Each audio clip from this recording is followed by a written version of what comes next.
Will Saquon Barkley actually hold out? Rappaport, or the NFL Network rather, had an interesting comment in their lower third of the report. Barkley not ruling out skipping 2023 season with no long-term contract. We'll break that down. And after we determine whether Barkley's capable of doing something like that, where do we draft him? I'll talk about the news, and then after I'm going to break down where I feel like it's safe to draft Barkley, where would I draft him, where you should draft him. The Fantasy Football Show begins right now. This is the Fantasy Football Show with your host, Smitty. Take a lap. So the update from Ian Rappaport, this is from the NFL Network, and the NFL Network in the lower third of Rappaport's report had this statement on the screen. And Rappaport didn't necessarily repeat this statement by the NFL Network, but the NFL Network had Barkley not ruling out skipping 2023 season with no long-term contract. Now, Rappaport says keep an eye on July. And I agree, July is probably going to be pretty vital for this situation, meaning Barkley's sitting out until July. For right now, things could change. He could wake up tomorrow and be like, hey, I'm going to hit the field. I don't want to be behind. I'm going to keep my body in tune. And a lot of people are saying, hey, Smitty, I'm seeing videos of this guy working out. I've got photos of him. People DMing me photos of him working out. It's different. You need to be on the field. Even missing up until mid-July puts him at a higher risk of injury, being behind the eight ball, not being totally in tune with his teammates. And it's not good for the offense. It's not good for Danny Dimes. It's not good for Dable. Getting Saquon Barkley on the field as quickly as possible helps everybody, including him,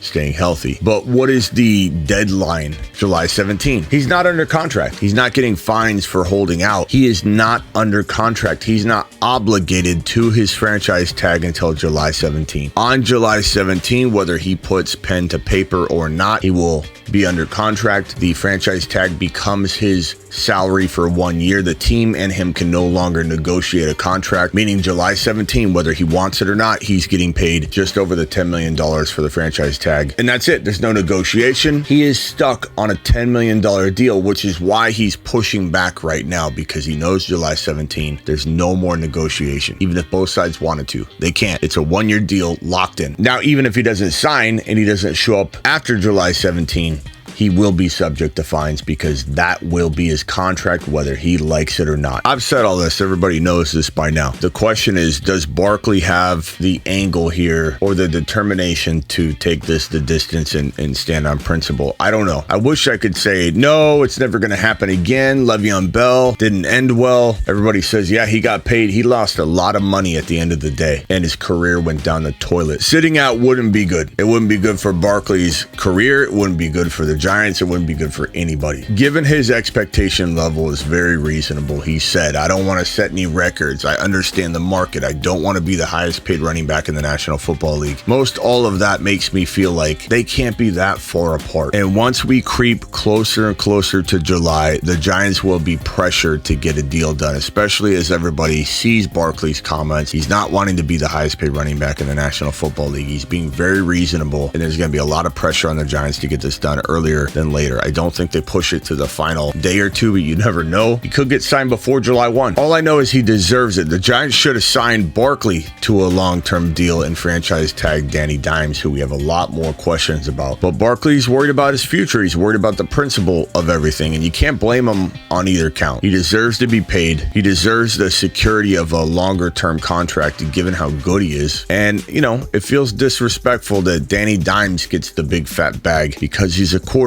when he doesn't feel like he's earned it, where because he's a running back and he feels like he's earned it, he doesn't get the bag. Doesn't make any sense. The NFL doesn't make any sense around the running back position in terms of paying these guys. And I get it, their shelf life is short. I know, I understand, but that's why this one contract here, Barkley's second deal, is the most important deal to him and to a running back, because running backs are getting maybe that 1 second deal and that's it. They get the rookie deal, they get a second deal, and then that's it. And the disturbing part for Barkley is that he's totally in a position where he should be able to get it because he's playing great right now. He's not on a decline. He's got 2 or 3 years left, probably no more. Running backs have a short shelf life. We all know that, but you know, he deserves to be paid what he's probably asking for, which is probably some decent upfront money, but a contract per year that doesn't like explode past what he's getting paid on the franchise tag, which is just over 10 million. Wouldn't be shocked if he's asking for like 13, 14. I don't know if he's going higher than that. Tough to say what a running back's going to make anymore, to be honest with you. But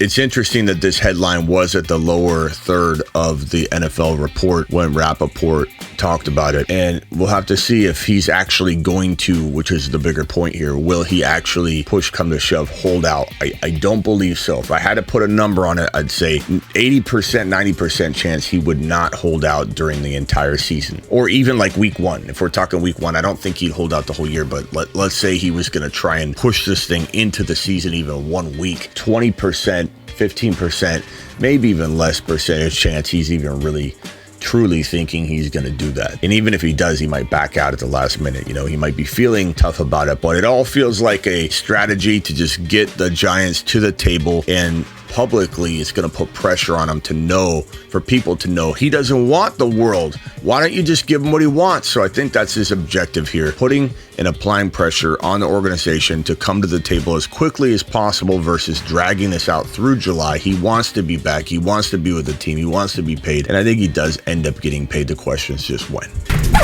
Underdog Fantasy has Barkley coming in around 18.8 ADP wise. That might be factoring in a lot of the concern about a holdout, because this seems to have dropped quite a bit since the last time we've looked at it. And Underdog Fantasy is the best ADP data around because these are paying people, paying good money. They have skin in the game. They're not leaving drafts in the middle of the 5th round. So you're going to get a much more accurate ADP data. Make sure if you guys want to draft with me on Thursdays, Fridays, Saturdays, you go to the link in the description or use code Smitty. The link will insert code Smitty for you. So be sure you're ready to go when we draft. But Barkley going in the 18 range feels pretty baked in value wise. I can't say I feel bad about taking Barkley as my running back 1 in round 2 ahead of guys like Devontae Smith, T. Higgins. I can argue Tony Pollard. I can argue the quarterbacks. Barkley feels like he should be going at the 1-2 turn. The fact that he's going in the middle of the 2nd round, the exact middle of the 2nd round, pretty decent value. Now, if I'm worried about holdout or I just don't want to go near it, which I'm not saying that's my stance necessarily, I can totally understand somebody going early quarterback. This could be a situation where you finally say, okay, you know what? I'm going to go early quarterback. The running backs I want aren't available. Let's say JT's gone and everybody above. I think Tony Pollard has a chance of being a top 5 running back. Don't put all your eggs in one basket with them, but you want a league where you own them. But let's say you're in a situation where you're like, I just don't love the running backs here, Smitty. I took Bijan in round 1. I don't even need a running back. Do I force Barkley because he's a good deal?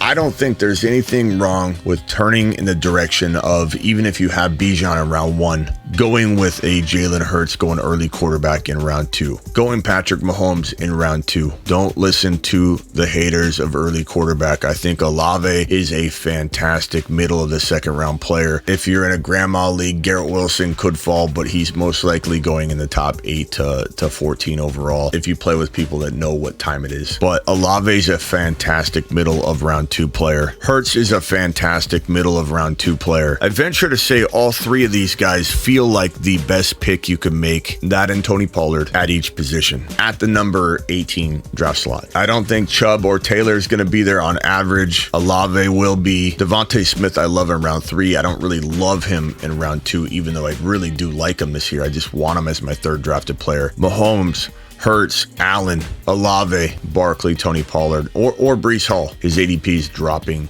big time, 31.1. This report came out yesterday where an athletic reporter, beat writer, said he's skeptical Breece Hall will have a seamless return to the lineup, and this seems to have triggered some sort of like unwarranted doubt in Breece Hall, and I think it trickles into the ADP data even more. So 31 overall. The question you have is like, can you get him in round 3 now? If you had a middle of round 2 pick, let's break this down from the 1.6. You take Bijan at 1.6. Can you get Hall at 3.6? If you can, then that's kind of the move to make. And that's when Olave at 18 makes the most sense. This is a really, really good trio. You mix in that Joe Burrow right there in round 4. That is fantastic. Would I be opposed to going Hall in round 2 a little early? No.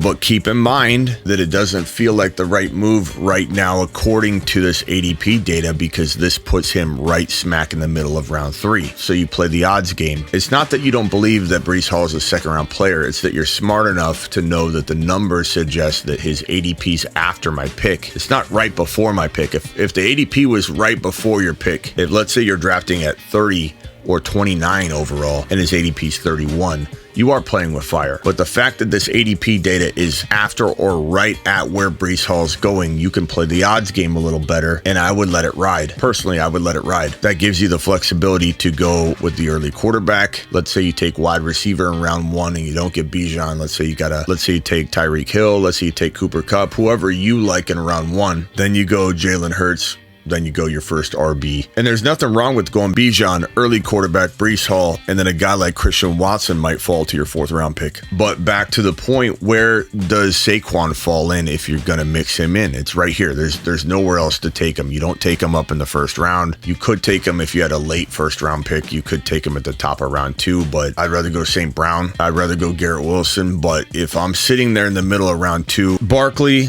Olave, Tony Pollard, early quarterback, they all make a whole bunch of sense at 18 overall. I Smitty approve anything in the middle of round 2, and the holdout stuff doesn't concern me. You've just been Smitty approved.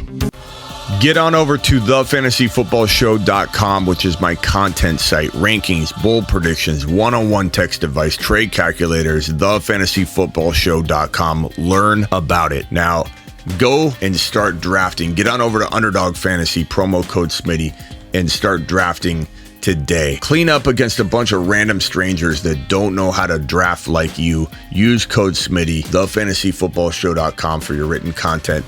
Get out of here. This is the Fantasy Football Show with your host, Smitty.